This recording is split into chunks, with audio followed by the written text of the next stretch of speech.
अदिति के माता पिता की चिंता सही साबित हुई। जैसे ही वो इंडिया पहुंचे, उन्होंने घर जाने के बजाय सीधे उस होटल में जाने का डिसीजन लिया जहां वे राघव से मिल सकते थे। होटल पहुंचते ही वो सीधा राघव के ऑफिस की ओर बढ़े, लेकिन वहां के मैनेजर ने उन्हें रोक लिया। मैम, आप कहाँ जा रही हैं? वहां पर जाना अलाउड नहीं है। उसके लिए आपको एक अपॉइंटमेंट चाहिए।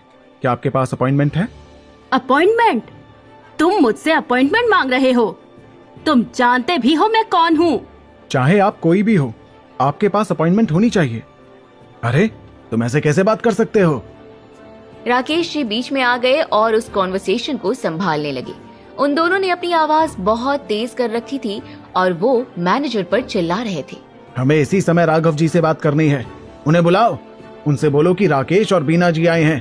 उनको ये बताओ कि उनके बेटे ने हमारे साथ क्या किया है। तुम क्या हमें जानते नहीं हो? कुछ दिन पहले ही राघव जी के बेटे से हमारी बेटी की सगाई हुई है। मैम, सर, चाहे जो भी हुआ हो, देयर आर सम रूल्स जिन्हें आपको फॉलो करना पड़ेगा। अगर आपको जनरल मैनेजर से मिलना है तो आपको अपॉइंटमेंट चाहिए। अरे, कहाँ गई थी तुम्हारी अपॉइंटमेंट जब उनका बेटा हमें दूसरे देश में छोड़कर चला गया था? बताओ। इसी समय अद्वैत और राघव को बुलाओ।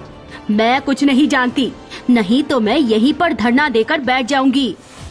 बीना जी इतना कहकर बैठने ही वाली थी कि इतनी देर में राकेश जी ने उनका हाथ पकड़ लिया, क्योंकि आसपास के सारे लोग उस सीन को देख रहे थे और वो नहीं चाहते थे कि इन लोगों के सामने इंसल्ट हो। रहने दो बीना, इसका कोई मतलब नहीं है। हम यहाँ पर बैठकर अपने आप को गंदा नहीं कर सकते, लेकिन जब तक राघव और अद्वैत नहीं आएंगे, यहाँ से हम नहीं हिलेंगे। सुन लो मैनेजर, जाकर उन दोनों को बुला कर लेकर आओ। राकेश जी ने चिल्लाते हुए कहा। तब मैनेजर ने भी अपनी आवाज तेज कर ली। सर, मैं इतनी देर से आपको बोल रहा हूँ कि आप बिना अपॉइंटमेंट के यहाँ उनसे नहीं मिल सकते, तो आपको समझ नहीं आ रहा है क्या? यहाँ आकर हंगामा करने के जुर्म में मैं आपको और आपके सभी लोगों को जेल में डाल सकता हूँ, समझे? चुपचाप यहाँ से चले जाइए, वरना जो भी होगा उसके लिए आप ही जिम्मेदार होंगे। हम जिम्मेदार होंगे? रुक, मैं अभी बताता हूँ तुम्हें। राकेश जी ने कहा और वो उसे मारने के लिए आगे बढ़े ही थे कि इतनी देर में अदिति बीच में आ गई और उसने उनका हाथ पकड़ लिया। पापा, क्या कर रहे हैं आप? हम यहाँ पर लड़ाई करने नहीं आए हैं। अदिति, तुमने सुना नहीं? ये मुझसे कैसे बात कर रहा है? हाँ पापा, मैंने सुना, लेकिन हमें आई थिंक आराम से बात करनी चाहिए। रुकिए, मैं बात करती हूँ।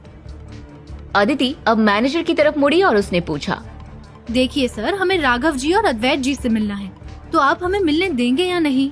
क्या वो अभी इसी होटल में है? वो अभी यहाँ पर नहीं है, और अगर आपको उनसे मिलना भी है तो आपको एक अपॉइंटमेंट लेनी पड़ेगी। आप बता दीजिए, मैं आपकी अपॉइंटमेंट बुक कर देता हूँ, तो आप उस टाइम पर आकर उनसे मिल सकते हैं। मैनेजर की बात सुनकर अदिति अपने माँ बाप की तरफ पलटी और उसने कहा, आपने सुन लिया ना, वो अभी यहाँ पर नहीं है, इसलिए यहाँ पर तमाशा बनाकर कुछ मतलब नहीं है। हम यहाँ से चलते हैं, हम यहाँ पर कल वापस आ जाएंगे। कल क्या? जब तक मुझे अद्वैत और राघव नहीं मिलेंगे, मैं यहाँ पर रोज वापस आऊंगी। हाँ, मैं भी। बीना जी और राकेश जी ने कहा और वो दोनों फिर गुस्से में वहाँ से बाहर निकलने लगे। आरव, अदिति और शनाया जब उनके पीछे चल रहे थे तो उन दोनों को ही एम्बैरेसमेंट फील हो रही थी। सारे लोग उन्हें ही देख रहे थे और उनके बारे में कुछ कुछ कमेंट कर रहे थे, लेकिन राकेश जी और बीना जी ने किसी पर ध्यान नहीं दिया और वो बाहर जाकर अपनी गाड़ी में बैठ गए। उसके बाद वो जब घर पहुंचे तब भी उनका गुस्सा शांत नहीं हुआ था। घर पहुंचते ही उन्होंने शनाया पर चिल्लाना शुरू कर दिया। शनाया, तुमने ऐसे बेवकूफ लड़के से शादी करने के बारे में सोच भी कैसे लिया? हाँ शनाया, हमने एक बहुत बड़ी गलती कर दी है। ऐसा बेवकूफ इंसान हमें हमारी जिंदगी में कभी नहीं चाहिए। बीना जी और राकेश जी ने कहा। शनाया एक कोने में बैठी उन दोनों की बातें सुन रही थी और वहीं आरव और अदिति भी खड़े थे। उन्हें समझ नहीं आ रहा था कि उन दोनों को क्या बोला जाए, इसलिए वो चुप थे।